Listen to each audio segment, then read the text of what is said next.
खुलुमबाय आंनि भिडिअ नायगिरि नोंथांमोननिसिम मोनसे गोदान खौरां लानानै फैदों। दिनै मिरु खौसेथि बर' सुबुं आफादनि मावफुं मेल जानानै थाङो।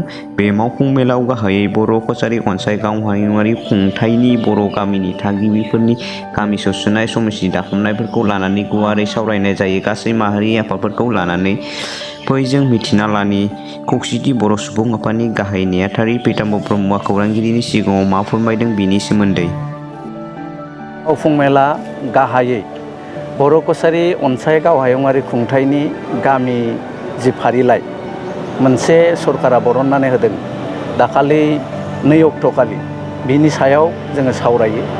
गोबां सावरायलायनायनि गेजेरजों जों मोनसे बाथ्राखौ रोखा जादों जे जोङो जिहेतु खौसेथि बर' सुबुं आफादा जोंनि बर' गामिफोरनि सायाव बर' कछारी अनसाइगाव हायुङारि खुंथायाव सोसननायनि सायाव जोङो खामानि मावबोबाय थादों आरो बिनि सायाव जोङो जिल्लाफोरनिफ्राय दिनै रिपर्ट लादों।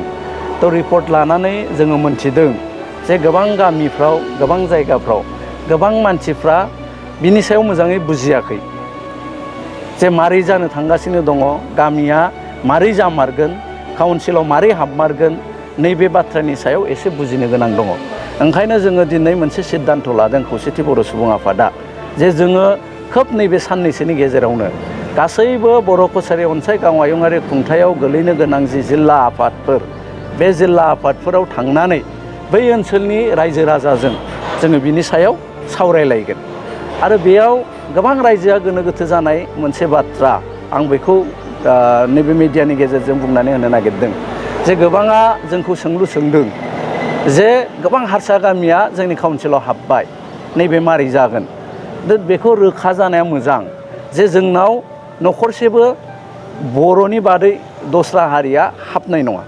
थ' बेयाव मोनसे बाथ्रायाल' नैरै जादों जे भिलेज कड 2011 मायथाइनि जि भिलेज कड, बे भिलेज कडखौ बेस खालामनानै जों खामानिखौ मावदों जे रेभिनिउ भिलेजफ्राव गोबां सुब्बाफोर थायो।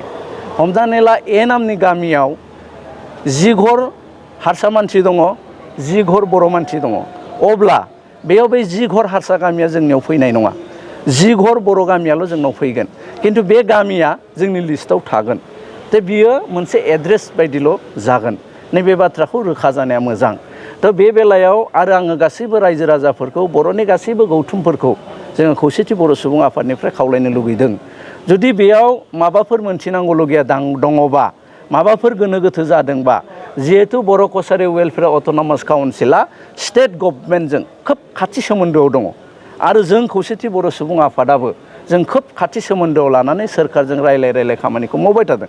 थ' बुजिनो गोनां माबा दङबा जोङो खौसेथि बर' सुबुं आफादजोंबो रायलायनो हागोन आरो बर' कछारी वेलफेयार अट'नमास काउन्सिलजोंबो रायलायनो हागोन।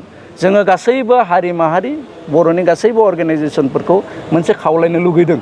बेखौ मोनसे बितर्कआव लाबोनानै मोनसे दिले बेखौ खालामनाङा। जोङो नुदों गोबां गुबुन गुबुन हारिफ्रा पेपाराव बुंनाय, ससियेल मिडियायाव बुंनाय जों नुदों जे जोंनि माहारि थानाय गामिफोरखौ दानख'नांगौ। थ' बिथांमोनहाबो बुजियाखै।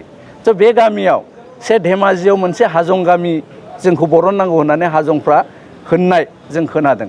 थ' बेखौ स्पस्त जानाया मोजां जे बे गामियाव जिहेतु हाजंबो दङ, बर'बो दङ, बेयाव हाजंनि बिथांमोनहा जोंनि काउन्सिलाव हाबनाय नङा।